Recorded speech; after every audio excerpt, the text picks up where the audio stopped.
Bonjour, Marc-Alphonse Forget, président de la Société d'archéologie et d'histoire du département de la Manche.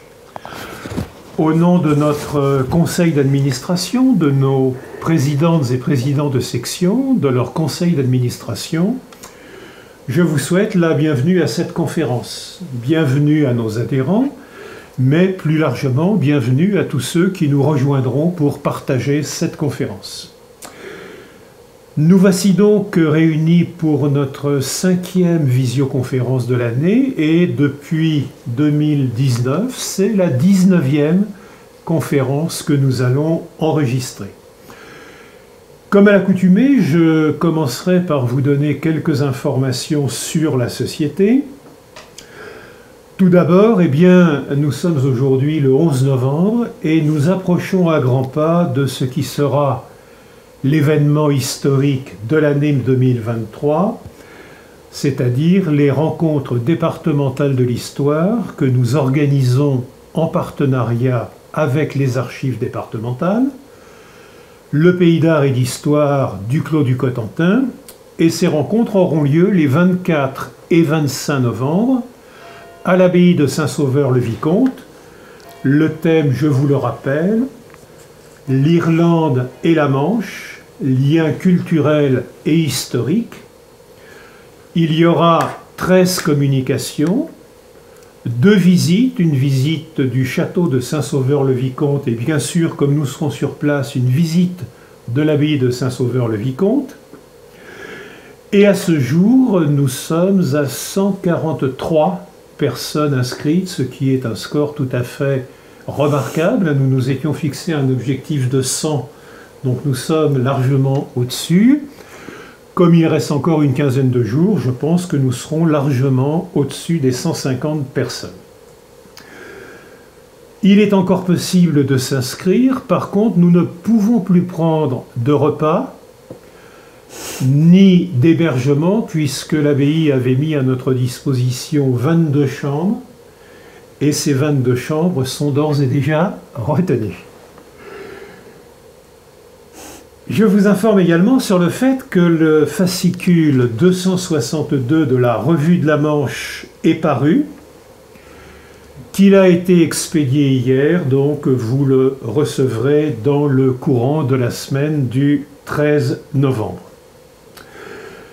Nous venons également d'enregistrer avec la radio RCF 2 nouvelles émissions, diffusées pour la première le 5 novembre et la deuxième sera diffusée vers le 10 décembre. Notre invité était Philippe Clairet, qui est directeur des musées de Villedieu-les-Poêles. Et le thème que nous avons retenu pour ces 2 interviews, c'est l'ordre de Malte et la commanderie de Villedieu. C'est vraiment un sujet qui est extrêmement intéressant, extrêmement riche, et je vous invite à le visionner. Vous allez sur notre site, à la rubrique podcast RCF, et vous pouvez écouter ces émissions. Un projet également pour 2024, puisque ce sera le 80e anniversaire du débarquement, je ne vous apprends rien. Nous ne pouvions pas ne pas répondre présent, puisque notre département est bien sûr, avec le Calvados, l'un des 2 départements les plus concernés par le débarquement. Et nous nous sommes interrogés avec notre conseil d'administration sur les façons de marquer ce 80e anniversaire. Nous n'avons pas souhaité nous associer, je dirais, aux grandes manifestations, parce qu'il va y en avoir pléthore.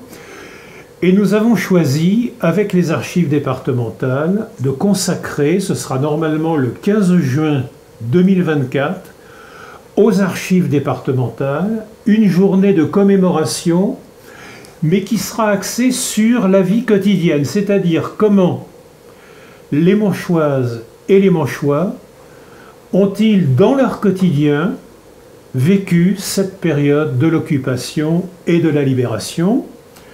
Nous ferons un appel à communication qui va paraître d'ici la fin du mois de novembre pour nous permettre d'élaborer un programme dans le courant du mois de février ou du mois de mars. Je vous indique également que, très attaché à notre dynamique éditoriale, En dehors de la Revue de la Manche, vous le savez, nous avons une collection, c'est Études et documents. Nous avons édité en 2023 un ouvrage important de Rodolphe de Mons sur l'historique de cette famille du XIIe siècle à nos jours. Et Rodolphe va nous proposer, début 2024, un deuxième ouvrage qui sera moins conséquent. Le premier auquel j'ai fait référence, c'est de l'ordre de 400 pages.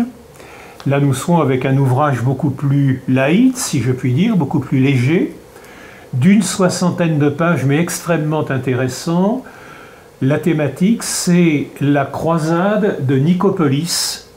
Cette croisade s'est mal terminée en 1396 parce que les croisés qui y participaient ont été vaincus à la bataille de Nicopolis par le sultan. La plupart des croisés ont été tués. Mais les recherches de Rodolphe de Mons ont permis de montrer qu'il y avait à cette croisade une quarantaine de Normands, et parmi ces 40 Normands, un peu plus de 20 Manchois, et donc il s'est attaché, et ce sera l'objet de cet ouvrage, à identifier ces Manchois qui ont participé à cette croisade. Alors aujourd'hui, eh bien, nous sommes réunis pour une nouvelle visioconférence et c'est avec un très grand plaisir que nous accueillons Michel Dorenleur. Michel est un ancien professeur de lettres. Il est membre de longue date de notre société. Il a fait pendant plusieurs années partie du conseil d'administration de la section de Granville. Et depuis 2 ou 3 ans, je crois, tu assures la présidence du Cercle d'Histoire de Coutances et du Cotentin. Il y a un peu plus de 2 ans, Michel a déjà enregistré une première visioconférence sur un personnage, je dirais, très haut en couleur. C'est le docte et folle Guillaume Potel de Barenton. Et il nous a montré comment ce personnage a évolué, a fait des pérégrinations dans le monde de la Renaissance. Aujourd'hui, c'est un tout autre sujet puisque Michel va nous parler d'un personnage important, malheureusement un peu oublié. Il s'agit de l'éditeur Alphonse Lemaire, originaire de notre département et plus précisément de Canizy. Et dans cette conférence, Michel va nous retracer le parcours d'Alphonse Lemaire, qui, rappelons-le, est né en 1838 à Canizy, et qui, adulte, s'installera à Paris.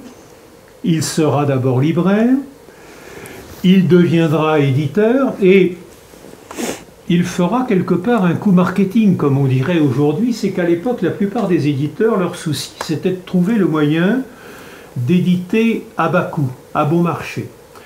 Et lui n'a pas emprunté cette voie, il a au contraire choisi de faire des éditions relevées, des éditions de qualité, dans leur typographie, dans leurs illustrations, et il a donc produit plusieurs collections. Michel va bien sûr vous en reparler, et des collections qui étaient à l'époque déjà, et encore aujourd'hui, très recherché par les amateurs non seulement de littérature, mais de belles reproductions, si je puis dire, de belles productions éditoriales. Il faut noter également qu'Alphonse Lemaire restera toute sa vie très attaché au département de la Manche, à sa commune natale de Canizy. Il y reviendra à plusieurs reprises. Notons qu'en 1898, il fait construire le château de Montmireil. Il acquérera également une villa à Agon, un château à Dangy, une ferme à Cerisy-la-Forêt, sans oublier le château de Gratteau. Absolument. Donc, je vais passer le relais à Michel. On se retrouvera, comme nous le faisons habituellement, en fin de conférence pour vous permettre, si vous le souhaitez, de poser des questions, tirer des conclusions. Et je vous rappelle également qu'en 2001, il y a un fascicule, c'est le fascicule 169 de la Revue de la Manche, dans lequel il y a un article d'une vingtaine de pages, article de Pierre Le Berruyer, voilà, qui est consacré à Alphonse Lemaire. Ses liens avec Barbey d'Aurevilly. Voilà. Donc c'est un fascicule qui est toujours disponible. Et si vous souhaitiez l'acquérir, eh bien vous nous contactez et nous pouvons bien sûr vous l'expédier. Michel, à toi de jouer. Merci Marc. Donc, Alphonse Lemaire, tel qu'il apparaissait campé en proconsul romain et toucheur de bœuf par Laurent Taillade, ce qui donne une image très suggestive des diverses facettes du personnage. Mais le toucheur de bœuf qu'il aurait pu devenir va très vite quitter Canisy pour acheter à Paris une librairie qui allait devenir une maison d'édition et qui allait connaître un grand succès. Depuis les Gourmont au XVIe siècle, la Manche peut s'honorer d'avoir fourni nombre d'éditeurs, libraires, bouquinistes et autres marchands d'estampes. Au XIXe se détachent les noms des frères Garnier et celui d'Alphonse Lemaire, dont je vous propose de suivre le parcours selon le plan indiqué. Tout commence à Canisy, au hameau de Montmireil, où il naît en 1838, dans la ferme d'une famille d'agriculteurs dont il est l'avant-dernier enfant d'une famille nombreuse. Il restera fidèle à ce lieu, puisqu'il y fera bâtir en 1890 une maison imposante, qui sera connue comme le Château Lemaire ou Château de Montmireil. Peu de précisions sur son enfance, des leçons de latin et de grec par son curé, fait quelques études à Saint-Lô, petit clerc chez un avoué, puis Saute-Ruisseau chez un libraire local. Jean Follin écrit qu'il aurait quêté pendant près de 10 ans pour s'acheter un cheval et aller à Paris. Faut-il le croire? Toujours est-il qu'il arrive à Paris vers 1855, il aurait eu 17 ans. Bien que les sources soient contradictoires, une note en date de mars 62, rédigée par le bureau du cabinet du préfet de police, précise que Lemaire est commis de librairie depuis 7 ans, ce qui conforte cette hypothèse. Dans sa nécrologie, publiée en 1912 par la revue La Pomme, il est noté que Lemaire, monté à Paris à peine adolescent, débuta dans une maison du passage des Panoramas spécialisée dans la vente de vieux livres. Cette société, La Pomme, dont il est membre depuis 1984, réunit autour de banquets littéraires les Normands et les Bretons de Paris. Ailleurs, il est noté qu'il aurait travaillé chez un libraire du passage Vivienne. Bon, tout cela, beaucoup d'incertitudes. Ensuite, davantage de certitudes. Il va être commis de libraire au 43-47 passage Choiseul chez Pierre-Paul Percepied, lequel est indiqué comme né à Agon, et une famille de la parentèle Percepied tient commerce à Coutainville. Percepied possédait 2 librairies à Paris, dont une de livres religieux et objets de piété. Il va reprendre l'autre, Le Fonds classique, en 1862. Le 18 mars 62, il obtient un brevet d'éditeur. Bon, on recueille de bons renseignements sur lui, il a quelques économies, et il va succéder à Percepied. Il aurait conservé Hippolyte Percepied, le neveu de son premier propriétaire, né lui aussi à Agon, qui dirigea le service de vente au détail jusqu'à sa mort en 1896.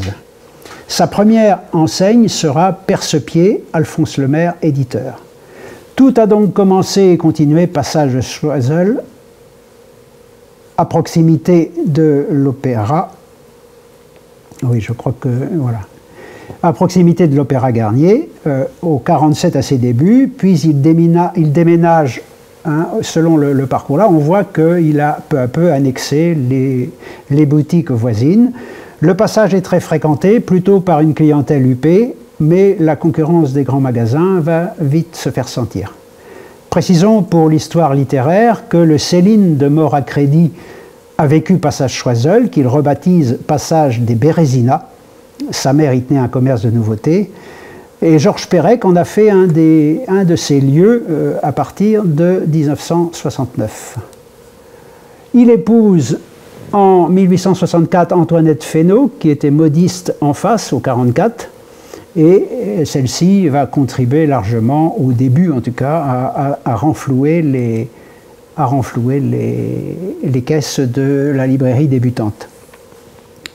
En fait, elle va bientôt quitter ce commerce, puisque nous retrouvons à la tête de ce commerce, alors là c'est une curiosité, une Madame J. Lemaire, comme en témoigne cette en-tête d'une facture datée de 1867. Curieusement, aucune J. Lemaire n'apparaît dans la généalogie familiale. Peut-être une conjointe, car il est difficile de croire à une coïncidence. Spécialité de mode pour enfants et jeunes demoiselles, étant compatible avec le magasin de coiffure pour enfants dont nous avons parlé. Lemaire fait certes commerce de librairie, mais très vite sa vocation d'éditeur s'affirme. D'abord avec une revue, L'Art, fondée par Louis-Xavier de Ricard, qui connaîtra 10 numéros. Elle sera bientôt remplacée par le Parnasse contemporain. Et le voici éditeur avec un premier volume, Ciel, rue et foyer. Ce premier volume, édité par Alphonse Lemaire, porte 1866 comme année de parution. Il a été enregistré... j'ai un problème là. Il a été enregistré en 1965 avec la Bibliographie de la France. Seul volume à ne pas porter la marque de Lemaire, ici, qu'on verra apparaître juste après, notamment comme ici, sur un volume de Sully Prudhomme. Cette marque typographique, rappelant ses origines paysannes, est aisément reconnaissable. Elle est inspirée de celle de Johannes Maire, Jean Maire ou Jan Maire, imprimeur libraire à Leyde en Hollande au XVIIe siècle. Il était connu pour avoir publié, sans nom d'auteur, le discours de la méthode de Descartes en 1637. Il est moins connu pour une réédition De Universitate de Guillaume Postel en 1635, mais je ne pouvais pas manquer de le rappeler. Lemaire conservera la devise « Fac et spera », fait et espère. Et il adaptera sa marque en lui ajoutant des initiales AL. Alors donc deux versions donc, celle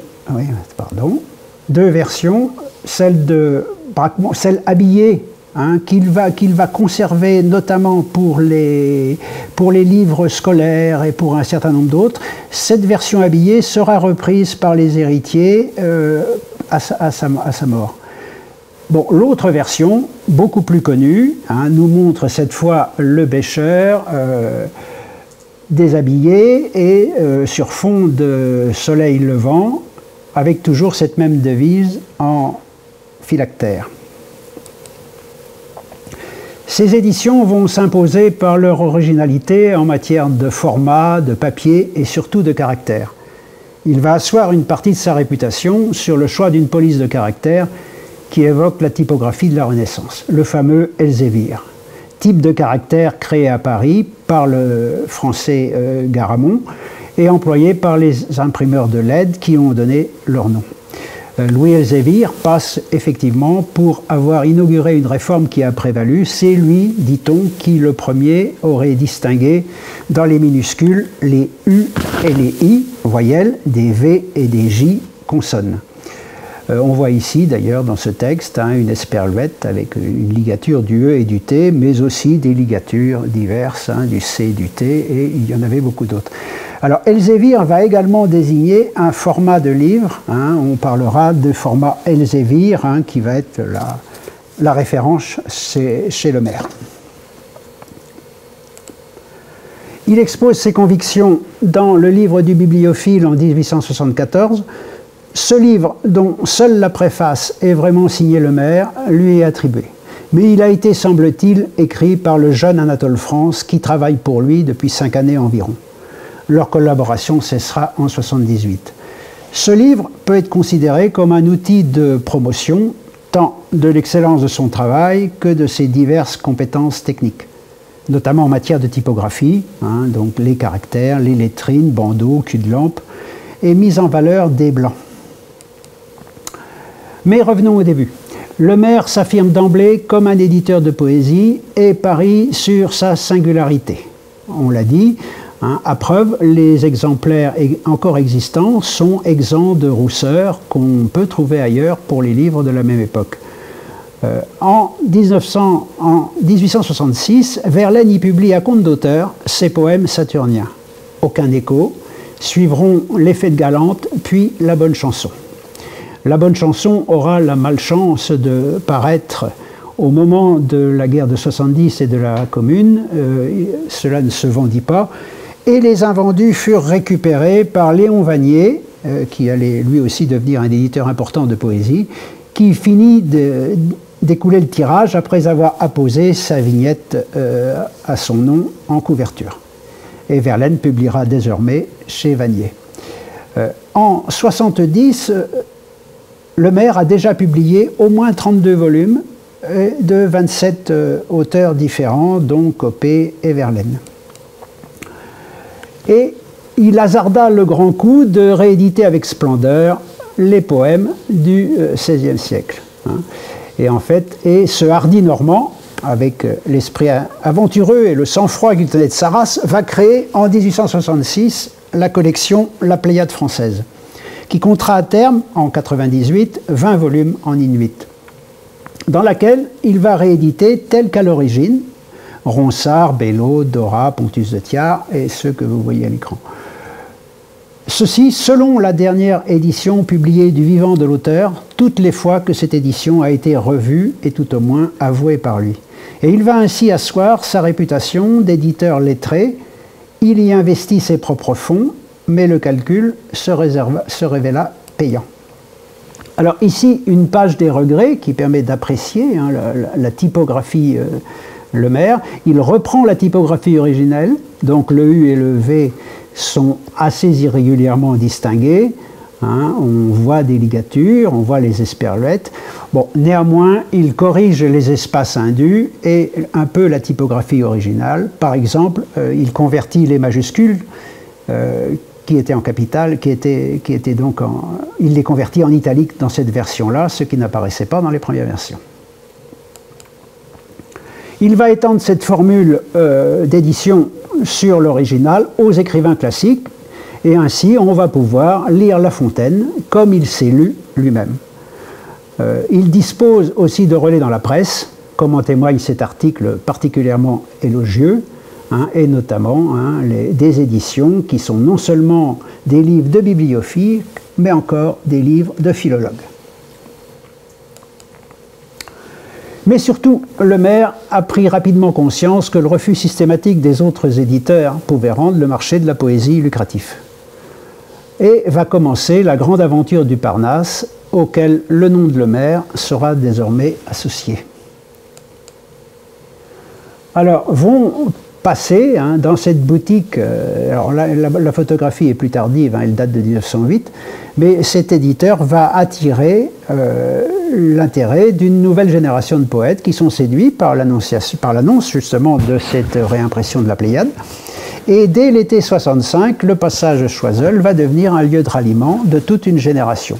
Et donc passèrent là nombre d'écrivains encore inconnus à ce moment, donc j'ai mis plus ou moins une liste qui est loin d'être exhaustive.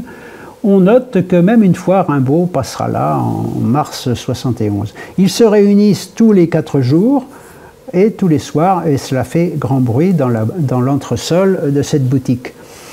Un espace très bas où l'on montait par un escalier qui tourne, un groupe de jeunes poètes, tumultueux et chevelus, fait assaut de rosseries, de bons mots et de déclamations de vers fraîchement éclos. Ce qui suscite la mauvaise humeur du commis Émile. Ces poètes contestataires sont en rupture avec la génération précédente, les romantiques, et après avoir été conduits par divers éditeurs, ils sont en mal de publication, et pour eux, Lemaire est une providence. Beaucoup de poètes témoigneront d'ailleurs avec nostalgie de ces temps héroïques, et bientôt ils allaient se revendiquer comme parnassiens. Le Parnasse, effectivement, alors en 1966, cette effervescence va se concrétiser par la publication d'une revue, d'abord des livraisons hebdomadaires. Alors la numération en est continue, donc il y avait d'emblée le projet de relier tout ça en un unique volume, Hein, et l'on voit que c'est vraiment une édition minimale, c'est-à-dire qu'il n'y a que les textes sans aucun paratexte, sans aucun commentaire, etc., puisque ça allait être relié plus tard.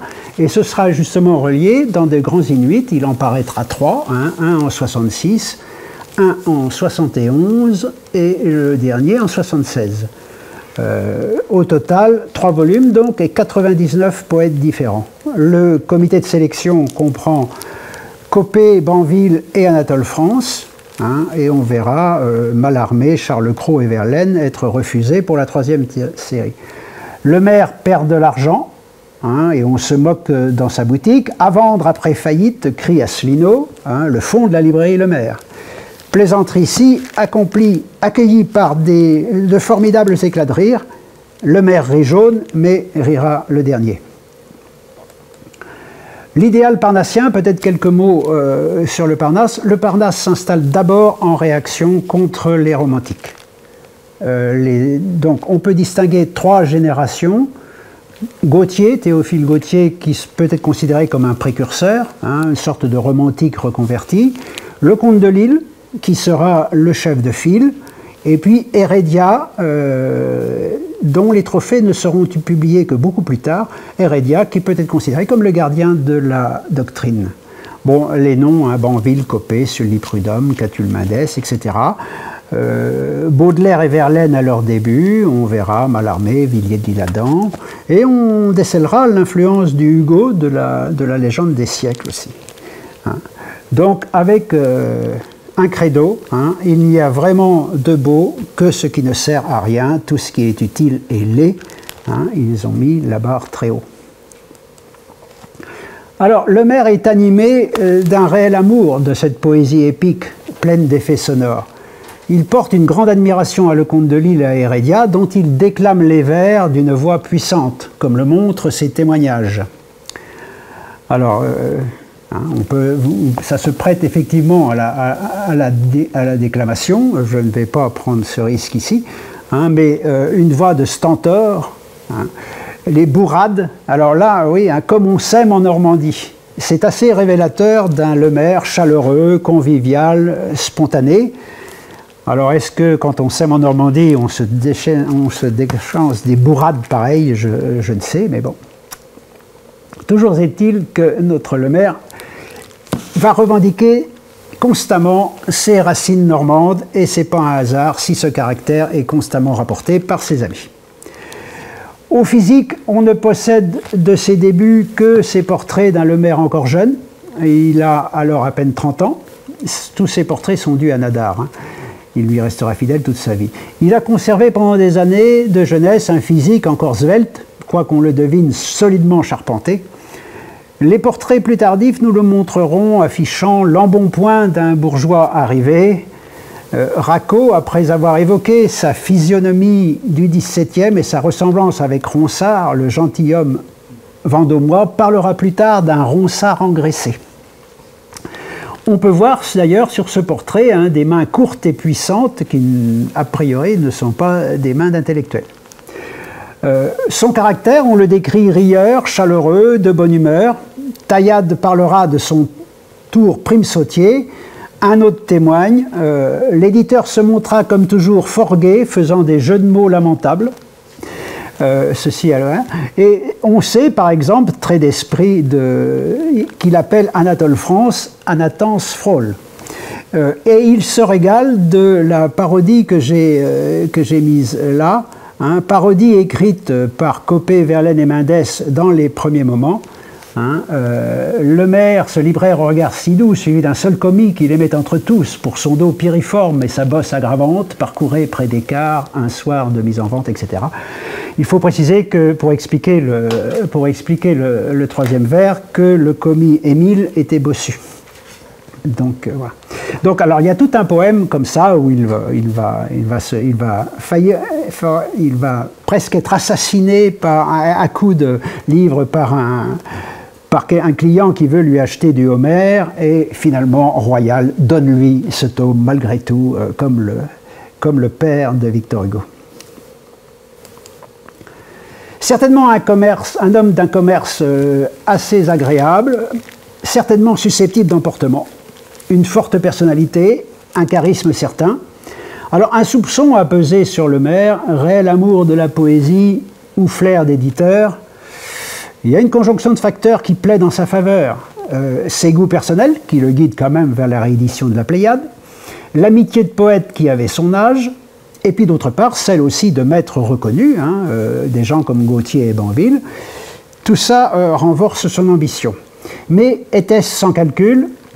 En éditant à compte d'auteur ces jeunes gens avides de reconnaissance, il limitait quand même les risques. En tout cas, de cette pépinière de jeunes poètes sortiront quelques académiciens et un prix Nobel en 1901 avec Sully Prudhomme. Le Maire recevra la Légion d'honneur, fréquentera l'élite littéraire et politique de son temps, et son nom restera attaché à la génération des Parnassiens. Alors, son premier gros coup éditorial, et qui fera date, est la publication en 1969 de Sonnet et eaux-fortes, format in quarto, 350 exemplaires, alors dont je ne pensais pas pouvoir vous montrer un exemplaire aujourd'hui, mais toujours est-il que oui, grâce à l'obligeance de monsieur. Alors, voilà, on le fera passer. Voilà. Pour expliquer que c'est un recueil de 42 sonnets d'auteurs contemporains, dont Banville, France, Gautier, et surtout chacun d'eux étant accompagné d'une gravure originale à l'eau-forte de grands peintres ou graveurs. Manet, Corot, Jonkin, Gustave Doré, Félicien Roppe ou encore Millet, ainsi qu'un dessin de Victor Hugo.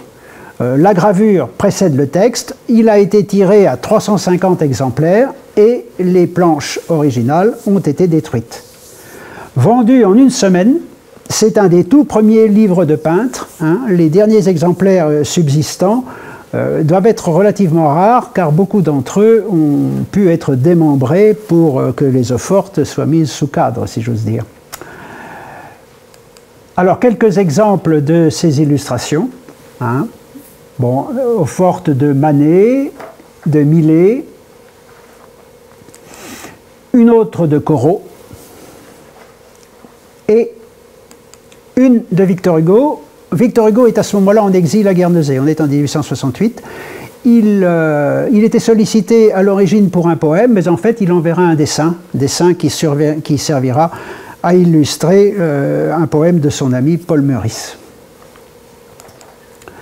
Autre coup d'édition, si j'ose dire, le tombeau de Théophile Gautier, introduit par un poème, là encore de Hugo, un poème à la gloire du disparu, mais également très beau livre, un grand inuit broché, et papier parcheminé, etc.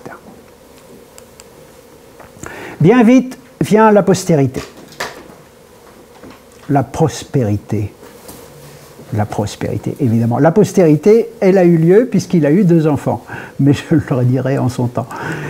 Le Maire, en entrepreneur plein d'initiatives, ne va pas se contenter de coups d'édition, mais va patiemment construire et multiplier des collections bien identifiées, dont la fameuse petite bibliothèque littéraire, dont voilà un exemplaire, mais alors ça c'est vraiment la marque de fabrique de Le Maire. Diverses déclinaisons, des formats variés, reliés ou non, avec ou sans gravure, plusieurs qualités de papier, parfois teintés, des exemplaires paraphés par lui-même. La liste en est impressionnante et il serait fastidieux de tout énumérer. Disons pour résumer qu'il y a d'abord le format classique de la bibliothèque littéraire, les formats Elsevier, le grand format édition de luxe et nombre de petits formats, les IN 18, IN 32.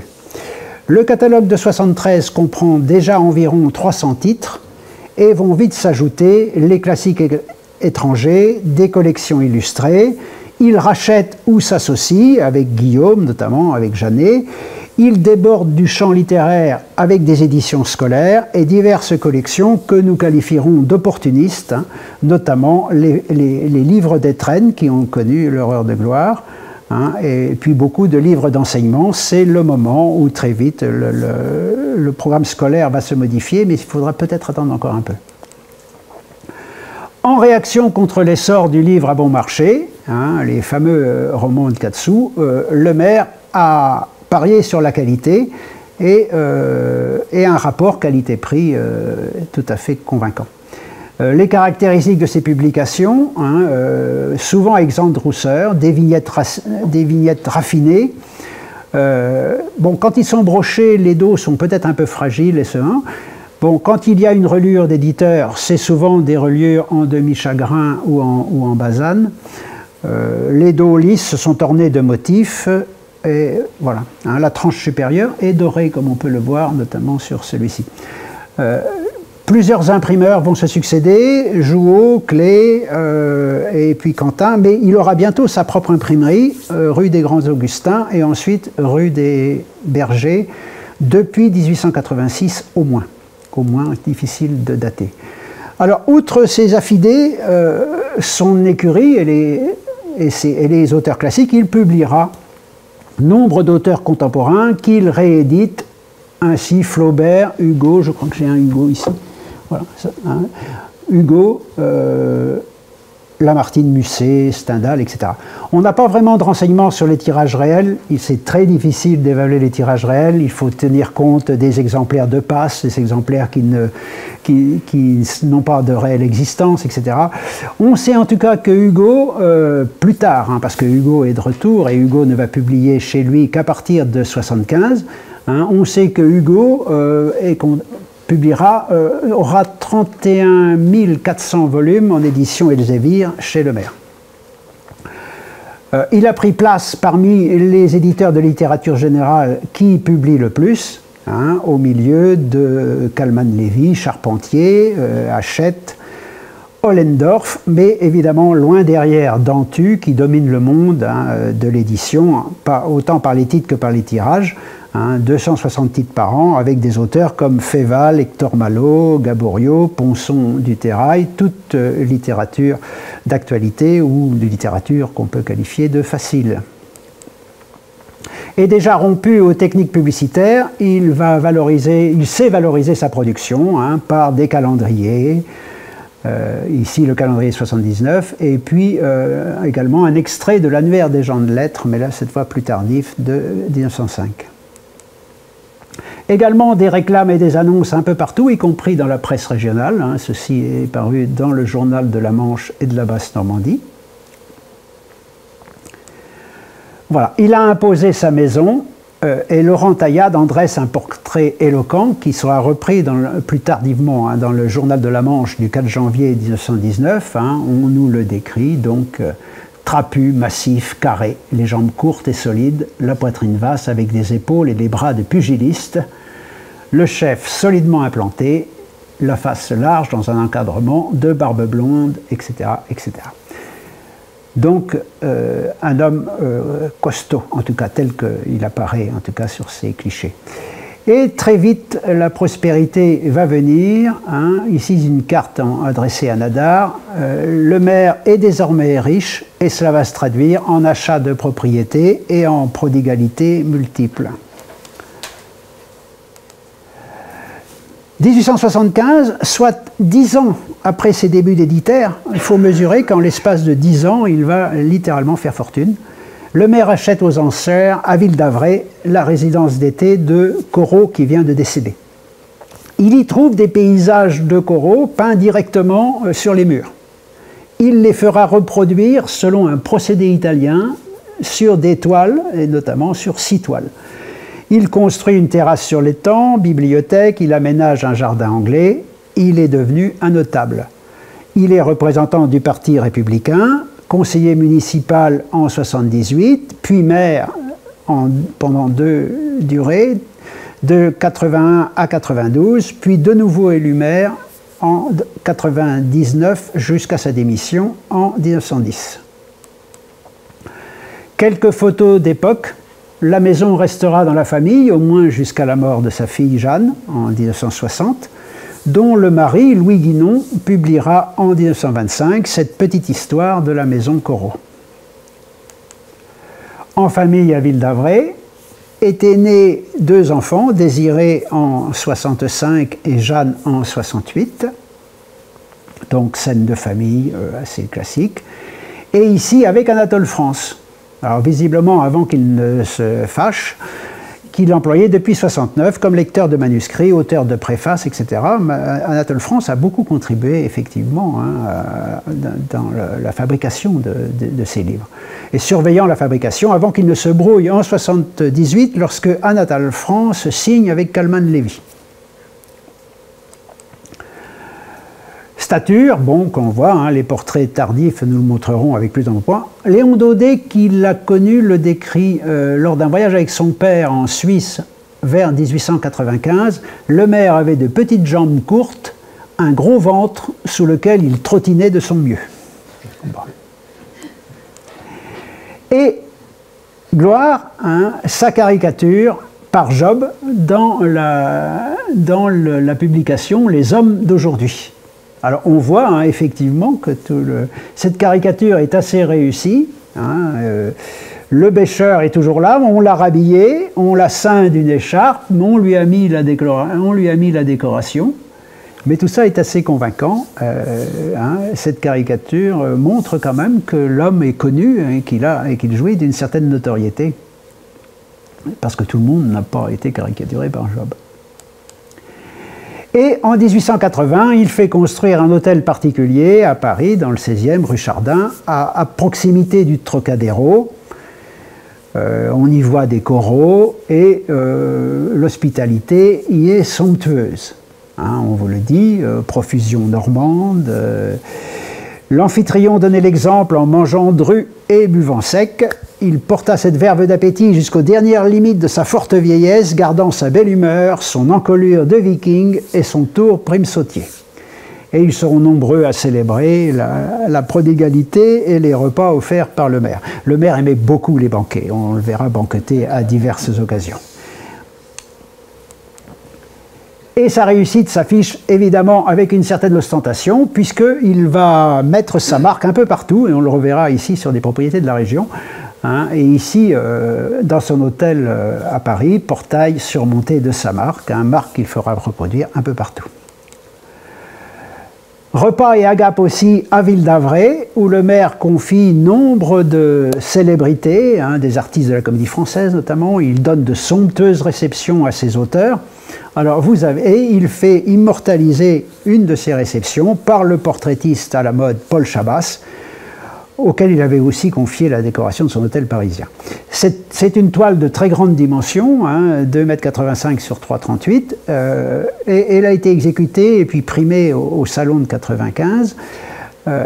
Ils sont présentés nombre d'auteurs du passage Choiseul. Alors on peut tous les identifier. Je n'ai retenu que ceux qui étaient le plus connus, avec au centre la silhouette imposante de Lecomte de Lille, le demi-dieu de la maison.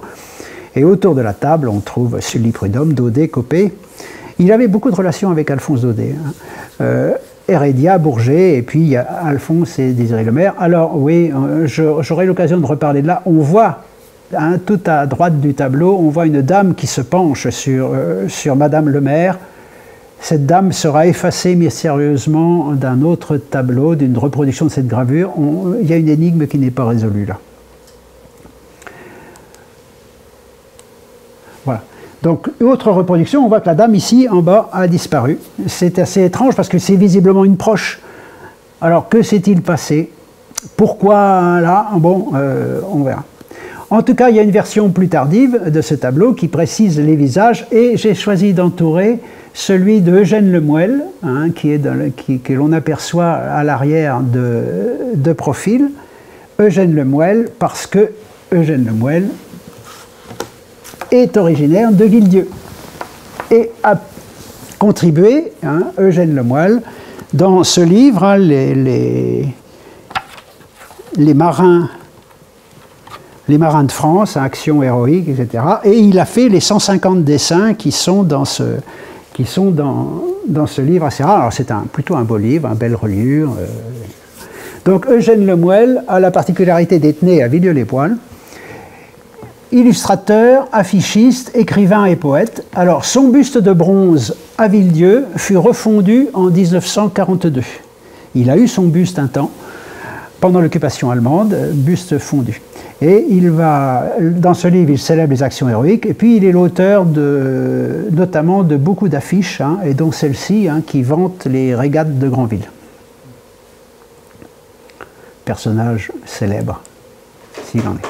Bon, venons-en aux relations qu'il entretient avec les auteurs. Le maire gère ses affaires de façon patriarcale, préférant la familiarité aux relations contractuelles. Alors, les relations sont d'une extrême familiarité. Zola en témoigne, mais Zola n'est pas inspiré par les meilleurs sentiments vis-à-vis de Lemaire. Il y a quelques ombres au tableau. Hein, on vit là en toute bonhomie, en toute honnêteté naturelle. Il exige la confiance de ses auteurs comme un père l'exige de ses enfants. Et effectivement, s'il peut être d'une extrême libéralité, il ne paie que peu ou assez mal les droits d'auteur, à tel point que même le comte de Lille dira « Le maire m'a exploité ». Voilà la pure vérité. Il a abusé de mon ignorance absolue des affaires. La fortune de Lemaire s'est effectivement faite sans grande considération sur le droit d'auteur. Elle se fondait largement, au moins au début, sur l'édition à compte d'auteur, car ces jeunes gens étaient de bonne famille, relativement fortunés, et disposés à payer pour se donner le plaisir de se voir imprimer, et assez peu soucieux des conditions financières de l'opération. Alors évidemment, ça n'allait pas forcément lui attirer les amitiés de tout le monde. Alors il a des démêlés, il a effectivement un franc-parler relativement abrupt. Hein, la preuve, quand il s'adresse à Mallarmé pour lui dire que sa traduction ne peut pas être publiée, telles insanités, etc., hein, impossible à une maison sérieuse de publier ça, hein, à propos du Corbeau. Et quand il propose le Faune pour le dernier Parnasse, dont on a parlé tout à l'heure, Anatole France renvoie en disant non, on se moquerait de nous, pas ça, quand même pas ça. Et puis il est parfois rudoyé par la presse, comme je l'ai dit, parce que effectivement, hein, pour un recueil tiré à 500 exemplaires, à peu près 800 francs de frais d'impression, le maire demandait un apport initial de 200 francs, puis un remboursement par billet échelonné tous les 3 mois. Hein. Cela dit, évidemment, si ça ne se vendait pas, ça devenait assez difficile pour celui qui se faisait éditer. Hein. Autre réponse, on le voit répondre cyniquement à un solliciteur, « Dites à votre jeune que s'il a du génie, je publierai son livre à mes frais et le couvrirai d'or. S'il a seulement du talent, il fera les frais de son livre, et que s'il n'a ni l'un ni l'autre, je lui renverrai son manuscrit avec une note du comité de lecture. » Alors on voit là un article de Henri Bauer qui est assez sévère pour le maire, hein, qu'il traite de gros normand, je crois. Hein. Ce gros bas normand, etc., du passage, naguère marchand de bondieuserie, etc., etc. Bon, on lira peut-être. Hein. Il imposait un dépôt d'argent pour couvrir ses frais d'impression. L'apprenti poète se saignait à blanc, et si d'aventure le livre gagnait un succès littéraire, l'auteur était surtout payé par des joies morales. Voilà. Donc, évidemment, il n'avait pas que d'amis. Il sera aussi violemment attaqué par Jean Lorrain, qui le quittera du jour au lendemain, lorsqu'il découvre que, par contre, le maire publie gratuitement des personnes de la haute aristocratie, etc., et que là il ne les fait pas payer, donc il y a eu... Et le maire claquera, enfin, Jean Lorrain claquera la porte. Portrait plein d'ironie qui illustre bien tout le talent de négociateur, hein, de Lemaire. Alors, on vous le dit, hein, au bout de ses déclarations d'amour pour votre talent, pour votre personne, au bout de ses professions artistiques, de ses apitoiements de père nourricier sur le sort des... Vous vous apercevez que vous avez traité avec un éditeur comme tous les autres, mieux, un éditeur normand. Et bon, on sait que les Goncourt ne sont pas forcément, que la médisance est un peu une marque de fabrique et que la bonne foi n'est pas forcément leur marque. Tout cela ne pouvait manquer d'arriver au moins à un procès. Il y en aura un procès célèbre qui sera suivi par toute la presse. Alors tout le monde suit les rebondissements. Ça finit devant un tribunal de commerce. Depuis 1983, le maire publie Bourget, qui est devenu un écrivain à succès. Et Le Figaro et le maire éditent ensemble un livre nommé Cosmopolis. Bourget, au cours d'un voyage aux États-Unis, découvre que son livre a été traduit et qu'il n'en a jamais entendu parler. et que donc il réclame à Lemaire des remboursements. Il remarque qu'on lui paie ses droits. Mais Lemaire non plus n'a pas touché apparemment. Il semblait que mais ça, de fil en aiguille, Bourget va en venir à demander des comptes à Lemaire de tout ce qu'il vend depuis très longtemps. Alors là, vous avez à peu près le détail des opérations. Ça va mal se terminer pour Lemaire, il va être condamné. Il va donc être condamné à verser et à rendre des comptes. Cela dit, Zola se réjouit, et notamment se réjouit parce qu'enfin, il se réjouit de la jurisprudence. Un contrat d'édition est bien un contrat qui donne à l'auteur un droit de contrôle absolu. Et l'éditeur doit faire la preuve du nombre exact d'exemplaires qu'il tire et met en vente. Donc, d'une certaine manière, Bourget a rendu service aux écrivains, c'est Zola qui parle, et un contrat d'édition est bien un contrat de participation qui donne à l'auteur le droit de contrôle absolu. Bon, il y aura d'autres... Alors, voilà. Suite à ce procès que Lemaire a perdu, Lemaire va vouloir faire effacer Bourget du tableau à Ville d'Avray. Alors, je l'ai encadré là en vert. Lemaire ulcéré et ne pouvant plus littéralement voir celui-ci en peinture, c'est en l'occurrence, exigea que Chabas l'effaça de son tableau, le menaçant de lacérer la toile s'il ne s'exécutait pas. Celui-ci, plutôt que de gratter la toile, recouvrit Bourget de feuillage peint sur du vernis, ce qui permit à son gendre, après la mort de Lemaire, de rétablir le tableau original. Et Bourget s'amusait d'avoir été changé, dit-il, en dryade feuillue. Il dit ça en 1936. Donc on voit que le fond vert a dû faciliter la tâche, mais il n'empêche que on pouvait effacer assez aisément. Bon, peut-être que... Voilà. Alors en cette fin de siècle, la boutique du Passage Choiseul est devenue un grand magasin. Des académiciens, des romanciers illustres y défilent. On voit les bustes de Lecomte de Lisle et de Copé.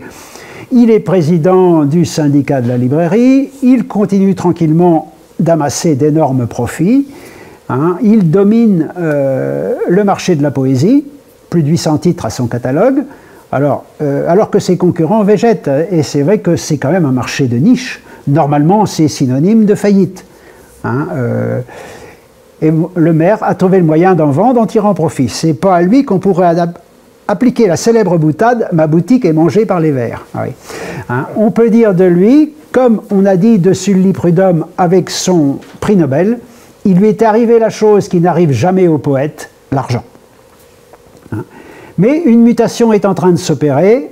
Il a vu émerger un nouveau lectorat d'amateurs de romans, un lectorat plus populaire, moins élitiste, et son flair d'éditeur lui a fait repérer de jeunes et talentueux romanciers comme Paul Bourget, Marcel Prévost et Paul Hervieux pour le théâtre, qui allaient faire des tirages exceptionnels. Et il va exploiter cette veine du roman psychologique ou mondain.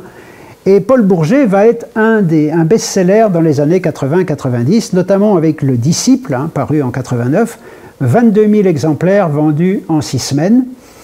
Le fossé entre riches romanciers et pauvres poètes a tendance à s'élargir, mais d'une certaine manière, Lemaire compense les bénéfices des uns servant à alimenter les déficits des autres. N'oublions pas non plus qu'une partie de sa fortune provient aussi des luxueuses éditions de classiques, et puis le succès de collections accessoires, des séries, Histoire universelle, etc., des anthologies, une anthologie des poètes français du XVIIIe, des livres d'étrennes, et puis des livres d'enseignement, qui existent en cartonné, je crois que j'en ai un là, lecture choisie, et notamment avec l'émergence de l'école laïque, les programmes sont en pleine rénovation, et c'est une manne pour les éditeurs. On parle d'un total de plus de 2400 titres publiés pour l'année 1900. Même si ça paraît beaucoup, peut-être que le catalogue contient effectivement 2400 titres. Et le maire, qui était déjà chevalier de la Légion d'honneur, se voit promu officier en 1902. La croix lui est remise par le ministre du Commerce, en même temps, par parenthèse, qu'il a reçu le mérite agricole. sans doute un hommage aux pêcheurs, bon, on ne sait pas. À cette occasion, il va offrir un banquet qui va réunir la fine fleur de son écurie au Palais d'Orsay, 142 convives, avec des gâteaux en forme de livre. Et les discours prononcés lors de cette cérémonie ont été publiés par Le Maire. Hein. Le discours de Le Maire est une sorte de testament littéraire dans lequel il met en valeur sa dévotion à la littérature plutôt que son succès dans les affaires. Hein. Il emploie le « nous » qu'il inclut dans la glorieuse cohorte des artistes. Il répète l'opposition entre l'art et l'argent, l'artiste et le bourgeois. Il se pose comme gardien du temple qui célèbre le royaume de l'art et de la poésie. « Vivons donc dans l'art et pour l'art », dit-il. En même temps, il célèbre la forme la plus institutionnalisée de la reconnaissance littéraire, l'Académie française. Cette petite maison dont on se moquait fournit maintenant l'Académie en lui donnant ses meilleurs prosateurs et ses meilleurs poètes. Et effectivement, hein, une douzaine d'académiciens ont publié chez Le Maire Theuriet, Hérédia, Prévost, Écart, Hervieux, Lecomte de Lille, Bourget, Clarécy, Anatole France et Sully Prudhomme. Sully Prudhomme, en plus couronné par le prix Nobel. Donc il va publier, et là, alors on voit là, alors tous les discours d'hommage ont été publiés. On a notamment Hérédia qui file la métaphore du bon pêcheur, hein, dont la bêche a fait revivre le chant de la poésie. Pour l'or en jachère, presque en friche et par essai à jamais épuisé, hein, Le Maire, avec ses bras solides et la volonté tenace, planta sa bêche dans le champ, l'enfonça profondément, et déracinant les mauvaises herbes, retourna, féconda la terre et la fit toute refleurir.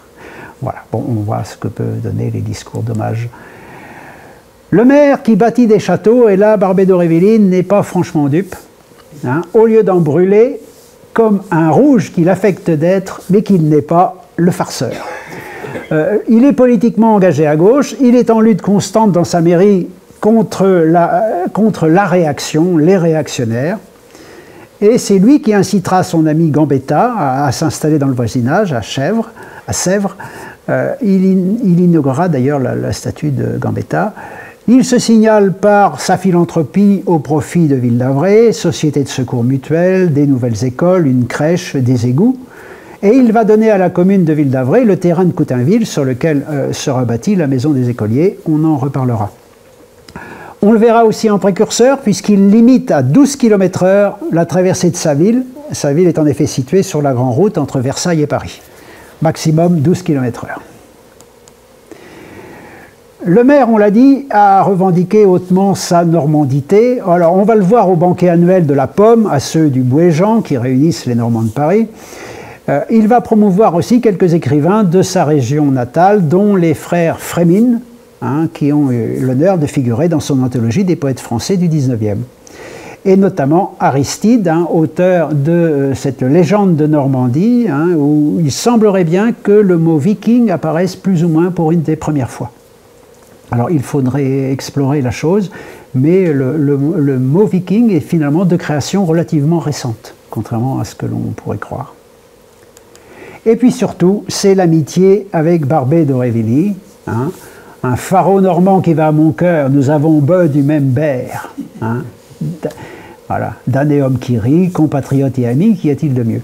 Et j'ai reproduit là le discours que Barbey a prononcé à un banquet du Bouéjean.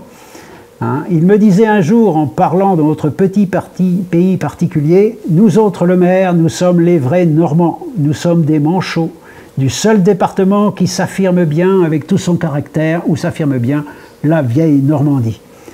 Hein. Et qui, mieux que Barbey, aurait pu représenter cette petite patrie? On a beaucoup souri de ses costumes, dit-il, mais ses vêtements et son allure, n'étaient-ce pas déjà de la crânerie normande? Nous sommes à la fois une race héroïque et prudente. Eh oui. Bon, c'est peut-être un peu antinomique, mais bon. Enfin voilà, toujours est-il que les liens avec Barbey vont se confirmer et qu'il va éditer Barbey. Et notamment, il va rééditer Les Diaboliques. Alors, Les Diaboliques avaient paru une première fois, mais avaient été censurés. Barbey avait promis qu'il ne les republierait pas. Bon, ça a été censuré pour immoralité, hein, parce que Barbey, lui, disait qu'il voulait moraliser par la terreur. Alors, il s'était engagé à ne pas réimprimer. En fait, bon, le maire va réimprimer, et ça va avoir plutôt un relatif succès. Bon, vous avez cette lettre, hein, écrite, toujours on reconnaît la plume rouge de Barbey, cette espèce d'envolée. Barbey était visiblement exubérant. Alors il y a il raconte notamment les visites de Barbey dans sa boutique Passage Choiseul, et Barbey qui suscite un étonnement total. Il est corseté, il est habillé comme...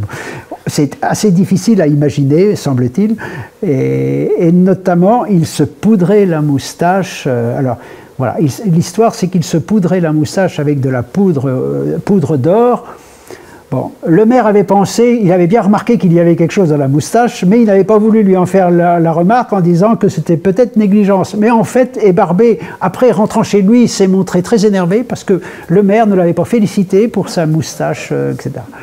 Bon, Barbey était visiblement un personnage.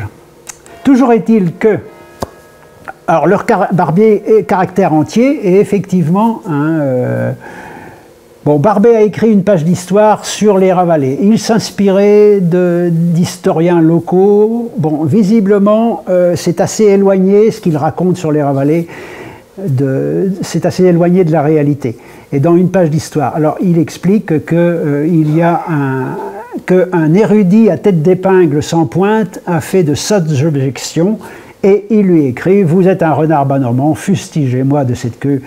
Les mouches, etc., qui vous entourent, faites-le déguerpir, c'est l'autre renard bas normand qui est moi. » Donc ça illustre bien la tonalité des paroles de Barbey. Bon, Barbey était un personnage assez entier. Signalons aussi son recours aux eaux-fortes du vallonnier Félix Buot, hein, pour l'illustration de nombreux volumes de Barbey. Et ici, c'est une rue de Cherbourg à Valognes, 1872, mais c'est au début de leur collaboration, et il y a un envoi, hein, à Monsieur le maire, hommage d'un premier essai d'eau-forte. Et Félix Buot illustrera nombre d'ouvrages de Barbey. Et parmi ceux-là, je pense, oui, notamment les diapositives. Oui, peut-être que j'ai avalé une diapositive, non. Les illustrations des diaboliques, bon, paraîtront plus tard. Astuce de Lemaire, par exemple, il publie à la fois le livre illustré, mais en même temps, il publie des tirés à part. Et toutes les illustrations, on peut les acheter à part dans ce petit dossier, hein, qui contient les illustrations. Là encore, commerçant avisé, hein, il fait paraître de petits fascicules de ce genre. Mais pendant très longtemps, Le Maire va être le seul à diffuser Barbey. Barbey va connaître un vrai creux de la vague, et les éditions Le Maire seront pratiquement les seules, pendant tout le début du siècle au moins, à diffuser Barbey. Et puis, venons-en maintenant à sa présence dans le centre-Manche, où il va affirmer son enrichissement sans complexe. D'abord à Canizy, sur sa terre d'enfance, où il construit donc ce fameux château de Château-le-Maire ou château de Montmirail. Félix Le Rachinel écrit que l'étalage le plus significatif de sa richesse a eu lieu à Montmirail, où il fait bâtir un château, là où se trouvait la ferme parentale. Il acquiert les maisons limitrophes, jusqu'à 15 maisons sur 19, dit Fernand Le Rachinel. Il y a sa rue, hein, et à l'entrée de Montmirail, on peut toujours lire la devise, hein, Fac et Spera, devise de Le Maire. Philanthropie aussi à Canizy, il montre sa générosité, il finance la bibliothèque communale, hein, évidemment il la dote de livres, il finance la transformation et l'aménagement du bureau de poste, et à droite de l'auberge, hein, l'auberge du Pichet d'Étain. Il rénove des immeubles, 15 maisons qu'il loue à prix modéré. En matière de bienfaisance, il y est en concurrence avec le comte de Kergorlay, aux idées philosophiques radicalement opposées aux siennes. Hein, et l'anecdote est racontée là, l'anecdote est racontée par Follin, hein, puisque Le Maire se promène avec le grand-père de Follin, le notaire Eusbro, et ce qui est raconté là, hein, On voit un Lemaire anticlérical résolu qui refuse évidemment de se découvrir au passage de la fête de Dieu et qui gourmand de son voisin. Comment, Husbro, vous vous découvrez devant cette mascarade? Et son appétit de propriété foncière ne se limite pas à 40 ans, où il possède aussi des herbages. On peut le penser attentif à toutes les opportunités d'acquisition à proximité de son terroir. Il devient propriétaire du moulin d'Hérondelle, sur les bords de la Vire, à Saint-Thomas-de-Saint-Lô, à Cerisy-la-Forêt de la ferme de Cantilly, ce qui lui sera disputé lors d'enchères, mais il finira par gagner. Il a également des possessions à Marigny, la ferme de Gruchy, et à Dangy. On voit un garde-chasse prêter serment en qualité de garde particulier des propriétés de M. le maire à Canizy, Marigny, Le Mesnil-Angot, Gorges, etc. Cet etc. est tout un programme. En bon terrien, il ne néglige pas la propriété foncière, mais il semble particulièrement attiré par les demeures de prestige. Et le Centre-Manche va nourrir son appétit de demeures seigneuriales. D'abord dans les marais de Gorges, le château de Méterville, château daté de 1588, construit par les Le Forestier de Saint-Malo. Une construction qui semble un compromis entre une maison forte et une habitation de plaisance. Il en restaure à son goût l'escalier d'accès et la toiture, mais enfin bon, la restauration ne semble pas vraiment être une restauration telle qu'à l'époque. Bon, je ne sais pas ce qu'il en est. Son fils Désiré s'en séparera dans les années 20. Également au Mesnil-Angot en 1905, dans la région de Graignes, il achète le manoir de D, et il fait graver sa marque sur la lucarne centrale. Je ne sais pas si on la voit clairement, mais enfin on peut deviner le bêcheur. Le plan de restauration en est conservé aux archives de Saint-Lô. On voit qu'il y a entamé et mené de très importants travaux. Toiture, porte, fenêtre à meneaux, lucarne, etc. Et la toiture. Bon, il y a certains détails authentiques ont été conservés. Pour qu'on les remarque, c'est qu'il n'en reste pas beaucoup. Arbelle étrière, latrine, cadran solaire, etc. La propriété passera à son fils. Ensuite, c'est le château de Dangy, fin 18e, qui deviendra un lieu de villégiature apprécié par la famille jusqu'à la mort de sa fille Jeanne dans les années 60. Nombre de produits de la ferme, dit-on, prendront le chemin de Paris via la gare de Carentilly. Et il disposait au total, dans la commune de Dangy, 146 hectares, ce qui paraît quand même assez sérieux. Et pourquoi s'arrêter en si bon chemin? En 1910, il achète le manoir de Gratteau, 130 000 francs, un domaine avec les ruines d'un ancien château. Alors l'article qui est paru dans la presse, le journal de Bastan-Mandy, détaille ses projets, il veut relever tout ça, etc. On ne sait pas encore si la douve ou les cygnes au cou d'une blancheur immaculée et au port majestueux prenaient leurs ébats, sera comblé ou creusé. Les admirateurs du passé penchent pour la seconde opération. Il n'aura pas le temps de commencer sa restauration. Plus tard, en 1914, la poutre maîtresse de la grande salle s'effondre et son fils Désiré le revend en 1918. Vendu d'abord à des marchands de biens qui en tirèrent le maximum de profit en faisant couper pour la vente les arbres qui entouraient le château, ce fut vendu en 1921 avec la ferme à Gentifeigne, mais ce fut vendu comme un château en ruine. Au tableau de l'époque, 1912, illustration par un peintre, un quasi homonyme. Et puis la villégiature de Coutainville. C'est l'époque où la station balnéaire prend son essor. On trouve à proximité du rivage une grande variété de résidences, plus ou moins précaires. La presse de l'époque parle fréquemment de la plage des libraires à Coutainville.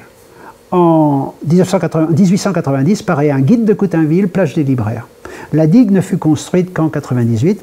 Alors, il est difficile de donner une date du début de l'installation de Lemaire à Coutainville, probablement vers la fin des années 70. Et là, vous avez là une vue du type de cabane qu'a possédé Lemaire sur le bord. Cabane dont parle François Coppée, qui l'y accueille fréquemment. Et Coppée écrit en 84 et 85 Les Jacobites, un drame sur les derniers estuaires, 5 actes en vers, Plus tard, un article du Petit Coutançais évoquera une jolie maison sur la plage. Coppée restera un ami fidèle de Lemaire au point que, sentant venir sa fin prochaine, c'est lui qui exigera de signer un contrat avec Lemaire pour que celui-ci ne soit pas spolié par ses héritiers. Ceci quelques 30 années après le début de leur collaboration. Coppée raconte également ses promenades hygiéniques devant l'océan, le long des dunes, en compagnie de Siméon Luce, un historien spécialiste du Moyen-Âge. Bon, il raconte, donc c'est intéressant d'avoir ce témoignage où il se promenait en vareuse rouge sur les rivages de Coutainville. Attardons-nous sur cette photographie qui semble dater du début du siècle et qui nous offre un témoignage rare de la présence de Lemaire à Coutainville. Alors on reconnaît Lemaire, la difficulté étant d'en retrouver le lieu. La maison à l'arrière-plan s'avère être la villa Jeanne d'Arc, aujourd'hui détruite et remplacée. Alors, elle est située dans l'actuelle rue des Amiraux GN, qui longe la plage du côté sud. Cette villa était proche de la sienne, récemment construite en remplacement de la cabane évoquée par Coppée. Alors, si cette carte postale nous montre, alors la maison de l'arrière-plan est toujours existante, donc il n'y a pas de doute quant à sa localisation. Et sur ce plan réalisé en 1898, la villa qu'allait habiter Lemaire n'est pas encore bâtie, mais il est marqué comme propriétaire du terrain, c'est la parcelle 180, Lemaire éditeur Paris. La villa Jeanne d'Arc, que j'ai entourée un peu plus haut, 186, et tourne le dos à la propriété et donne sur la rue des Dunes, aujourd'hui rue Amirogène, et il n'a pas eu loin pour se rendre sur le lieu de la photographie, puisque la photographie est prise selon le sens de la flèche que j'ai indiqué sur ce plan. Il n'allait pas s'arrêter là, puisqu'il allait acquérir une grande partie du terrain situé en dessous de sa villa. Nous savons que dans un premier temps, il a accueilli une douzaine d'enfants de Ville d'Avray, mais bientôt, sur la parcelle qu'il a acquise, la caisse des écoles de Ville d'Avray a fait édifier une colonie qui sera inaugurée en 1907 et qui remplacera la mise à disposition de la villa. Et c'est l'objet d'un article, une générosité bien placée, et on explique le projet de Lemaire. Alors, c'est la seule carte postale que j'ai trouvée de cette colonie. Curieusement, beaucoup moins photographiée que celle de la Maison Bleue. Alors, dès qu'on voit la Maison Bleue, c'est partout. Si vous cherchez une colonie à Coutainville, vous aurez nombre de... Et cette maison des écoliers de Ville d'Avray a été très peu photographiée. La photographie semble dater des années 50-60. C'est sûr que c'est là, puisque la maison à l'arrière-plan est toujours existante. Jusqu'à quand cette colonie a-t-elle accueilli des enfants? On ne le sait pas au juste. On sait simplement que la municipalité de Ville d'Avray l'a fermée en 2004. Et aujourd'hui, elle a été remplacée par un programme immobilier le long de la rue François Coppée. Mais on n'en sait pas plus. Et c'est étonnant le fait que énormément d'enfants ont dû passer là. Et curieusement, on ne trouve aucun témoignage hormis cette carte postale.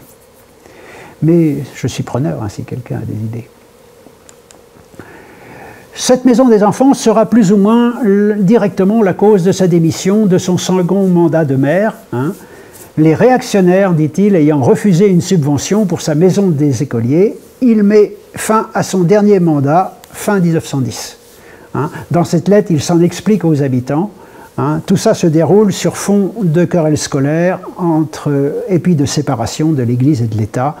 Les esprits étaient assez échauffés à l'époque. Le journal de Basse-Normandie ne comprend pas, maire de Ville d'Avray, jusqu'au jour où par un procédé sans délicatesse, ce bon républicain fut traité en suspect et démissionna. Tel s'exprime la presse locale. L'accusation se fait plus explicite dans sa lettre de démission adressée directement au préfet. Les élections, comme je l'avais prévu, ayant donné raison aux cléricaux, il m'est tout à fait impossible d'administrer la commune avec ces gens-là. Bon, c'est clair. Dans ces dernières années, le fondateur de la Maison Lemaire vivait assez retiré, séjournant souvent dans la Manche. On le repère en 1905 à un comice agricole avec banquet à Canizy. Il assiste au dîner de la pomme, au moins, etc. Il avait assisté au dîner annuel l'année précédant sa mort. Cette photographie a été prise dans quelle propriété cette photographie a-t-elle été prise? J'avoue, on ne le sait pas. Depuis le début du siècle, il a progressivement laissé les rênes de sa maison à son fils Désiré. Il se contente de jouir de sa richesse et de son prestige. Et on va le retrouver en vieillard chenu, taille moyenne, corpulent, barbe de Moïse. L'impression d'une robustesse extraordinaire. Il va décéder dans son hôtel de la rue Chardin. Alors, on le donne parfois décédé à Ville d'Avray. Il y a une ambiguïté là. À l'âge de 74 ans, le 15 octobre 1912. Le journal de la Manche témoigne, « Monsieur le maire venait de passer tout l'été soit à Coutainville, soit dans ses propriétés de Canizy qu'il affectionnait tant. Il avait pris froid et s'en plaignit à son retour à Paris. Mais la force de son tempérament permettait d'espérer que cette indisposition serait passagère. Il n'en fut rien. Une fatale crise d'urémie est survenue. » Ainsi s'exprimait le journal de la Manche. Il est enterré au Père-Lachaise. Pas de discours, pas d'honneur militaire conformément à sa volonté. Il laisse en plus de son magasin plusieurs résidences, des dépôts, des bâtiments de rapport, une imprimerie, plusieurs immeubles, boulevard Ornano et rue de la Tour, et hors de Paris, Ville d'Avray, et puis des multiples propriétés dans la Manche. Son souvenir est rappelé des rues Alphonse Lemaire, ça et là, un mail Alphonse Lemaire à Ville d'Avray. Alors, comment caractériser le maire? Un caractère entier, un homme sanguin, certainement, colérique, franc-parler, parfois cynique, mais aussi bon vivant, chaleureux, certainement doué d'une sensibilité littéraire réelle sans quoi il n'aurait pu faire illusion. Même Zola lui concède un instinct, un flair littéraire, mais aussi un self-made man, doué d'une intelligence pratique, d'un grand sens commercial, un commerçant roué qui a su saisir l'air du temps, un homme d'affaires pragmatique. Bon, de plus, sa réussite, d'autant qu'il l'affichait sans vergogne, n'a pas dû manquer de faire des envieux. Alors, un patriarche, un ami, ou un homme d'affaires cynique, un mécène ou un infâme profiteur de naïf idéaliste. Bon, il ne faut quand même pas oublier que l'auteur a quand même, un éditeur installé et spécialisé dans la poésie a quand même assuré, par sa notoriété, certainement une partie du succès des poètes qu'il imprimait. Bon, est-ce que ces pratiques financières cachées derrière ces déclarations publiques de dévotion à l'idéal de l'art et de la poésie en font un éditeur pire que les autres? Le compte d'auteur était pratiqué par beaucoup, le Mercure de France notamment, Grasset et beaucoup d'autres. Les témoignages sont contrastés, mais tous ses amis nous parleront, cœur chaud, etc., etc. Donc visiblement quelqu'un d'estimé, enfin qui a su conquérir en tout cas l'estime de ses proches. Il a certainement bénéficié d'une conjoncture heureuse, l'émergence d'une nouvelle génération littéraire, c'est vrai. L'essor de l'édition industrielle, il a toujours parié sur la qualité, mais il a su s'adapter au marché. La publicité, la concurrence, et il s'est attaché quand même des gens comme Hervieux, etc. En même temps, ça ne pouvait que décliner, à mesure que le mouvement littéraire auquel il était lié, le Parnasse, s'éloignait du paysage. Son catalogue avait irrémédiablement vieilli, il allait se voir remplacé par une nouvelle génération, celle des poètes dits maudits, les décadents, le Mercure de France et les symbolistes, etc. Beaucoup avaient fait faillite dans le domaine. Voilà. Bon, pour la suite. Ah oui, terminons quand même par l'épisode des gendarmes de Canizy qui vaut d'être raconté. Épisode de la saga Le Maire. La presse parisienne a repris ce qui, à l'origine, n'avait dû donner lieu qu'à un article paru dans la presse locale. Alors là, je n'ai mis qu'un extrait de cet article. Nous sommes à Canizy en 1871, vers l'ouverture de la chasse. Et l'article commence ainsi. « En bourgeois parisien accompli, le maire essaie son nouveau fusil chez lui sur une poule innocente qui picorait dans un coin de sa cour et il la foudroie.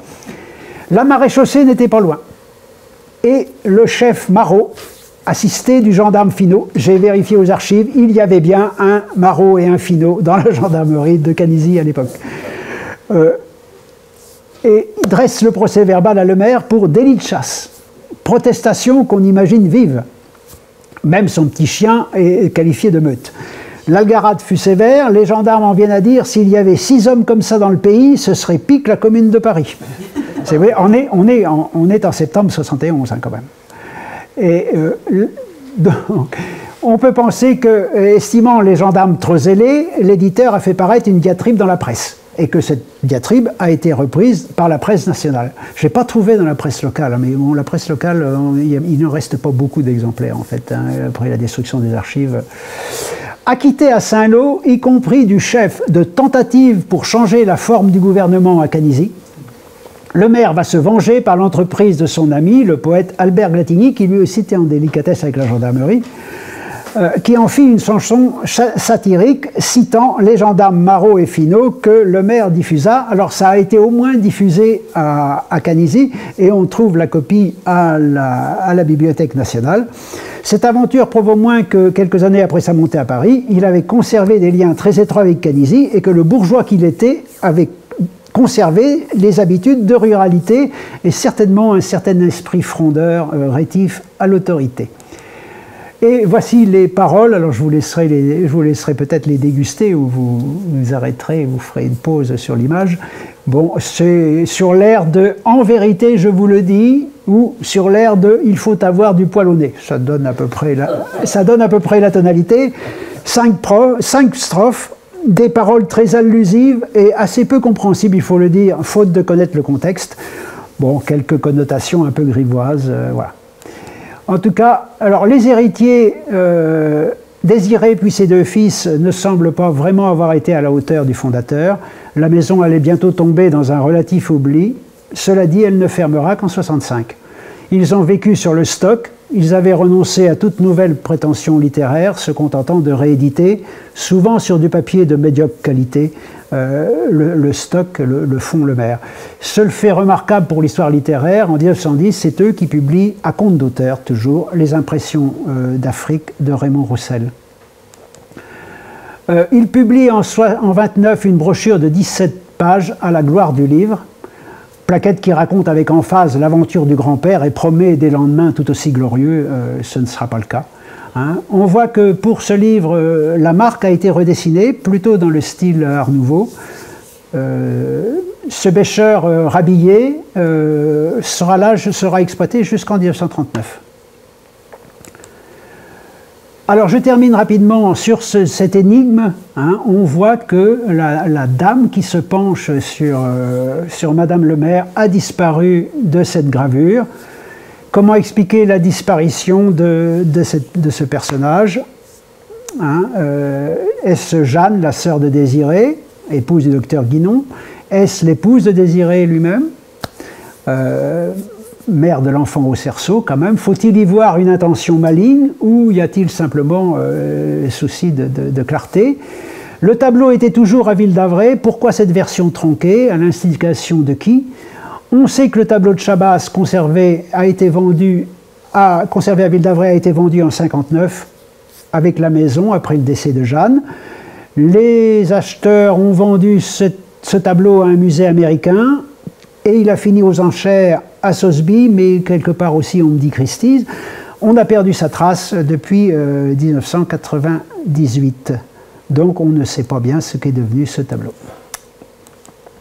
Je terminerai en évoquant juste un dernier document qui illustre bien à peu près la personnalité des héritiers, cette fois des petits-fils, hein, et quelqu'un qui va les interviewer en 1963 hein, pour leur porter des documents sur le fait que le maire a racheté des documents en 1880 d'un libraire imprimeur qui s'appelait Perrin de Lyon.